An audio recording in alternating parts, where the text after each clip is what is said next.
আসসালামু আলাইকুম রহমতুল্লাহ। ভালোবাসার নামে কোন অশ্লীলতা? মুমিনের করণীয় কি? বছরের একটি নির্দিষ্ট দিন অর্থাৎ 14ই ফেব্রুয়ারি এলে আমাদের চারপাশের পরিবেশ কেমন যেন এক অস্থিরতায় ভরে ওঠে। যে ভালোবাসাকে আল্লাহ তাআলা পবিত্র করেছেন, আজ তাকে রাস্তায় নামিয়ে আনা হয়েছে অশ্লীলতার চাদরে ঢেকে। কিন্তু একজন সচেতন মুমিন হিসেবে আমরা কি করতে পারি? আমরা কি পারি এই বায়াপনা দেখে চুপ থাকতে? আমাদের করণীয় কি? আজ আধুনিকতার দোহাই দিয়ে যা হচ্ছে তা কি আসলেই ভালোবাসা? না, বরং এটি ভাদ্রের কুকুরের মতো এক বিকৃত যৌনতা আর নগ্নতার মহোৎসব। পশু আর মানুষের মধ্যে পার্থক্য হলো বিবেক আর লজ্জা। যখন মানুষের ভেতর থেকে লজ্জা হারিয়ে যায়, তখন সে পশুর চেয়েও অধম হয়ে পড়ে। পরকালীন আযাবের তোয়াক্কা না করে যারা আজ এই পথে হাঁটছে, তারা আসলে নিজেদের ধ্বংসের দিকে টেনে নিয়ে যাচ্ছে।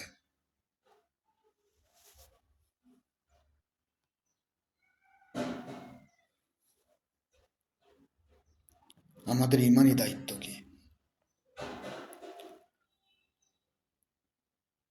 বিশ্ব মানবতার মুক্তির দূত সাইয়্যিদুনা মুহাম্মদুর রাসূলুল্লাহ সাল্লাল্লাহু আলাইহি ওয়াসাল্লাম বলেছেন, তোমাদের কেউ যদি কোনো অন্যায় হতে দেখে, তবে সে যেন তা হাত দিয়ে বাধা দেয়। যদি তার দ্বারা সম্ভব না হয়, তবে মুখ দিয়ে, তাও না পারলে সে যেন অন্তর দিয়ে এটাকে ঘৃণা করে। তাই একজন মুমিন হিসেবে আমাদের দায়িত্ব হলো নিজেকে নিয়ন্ত্রণ করা, নিজের দৃষ্টি এবং চরিত্রকে হেফাজত করা, পরিবারকে সচেতন করা। পরিবারে যারা আছে, ভাই, বোন, নিকটাত্মীয়, বন্ধু, তারা কোথায় যাচ্ছে, কি করছে, কার সাথে মিশছে, তার খবর রাখা। যৌনতা এবং ভালোবাসার এই অবাধ মিলনের বিকল্পে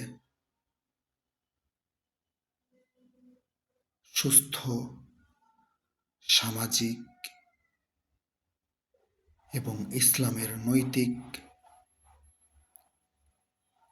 দায়িত্ববোধ বিয়েকে সহজ করে তোলা এবং তরুণদের দিনী শিক্ষায় উদ্বুদ্ধ করা। মনে রাখবেন, এই ক্ষণস্থায়ী আনন্দ আমাদের আখিরাতকে যেন অন্ধকার করে না দেয়। আসুন আমরা এই ইংরেজ অপসংস্কৃতির বিরুদ্ধে স্লোগান তুলি। এই ইউরোপীয় নগ্ন অপসংস্কৃতিকে আমাদের পরিবার, সমাজ এবং রাষ্ট্র থেকে ছেঁটিয়ে বিদায় করে ইসলামের সুস্থ সংস্কৃতিকে আমরা বাস্তবায়ন করি।